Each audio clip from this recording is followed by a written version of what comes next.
Jammer om te pla, ek weet dit is ook kers aan, maar ek moet met julle praat, dat julle alles kan weet. Ek het geweet daar's nog iets. Hanteer, bewaar en sorteer hom uit.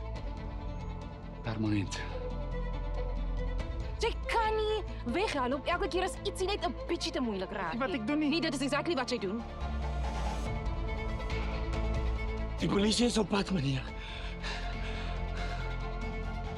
Ek het 'n perskonferensie gereël môre. Ek hoop julle sal almal daar kan wees. Ek neem volle verantwoordelikheid vir wat ek gedoen het. En ek is gereed om die nagevolge te aanvaar. Solank jy net onthou, ek wou die plaas red. Ek wou ook.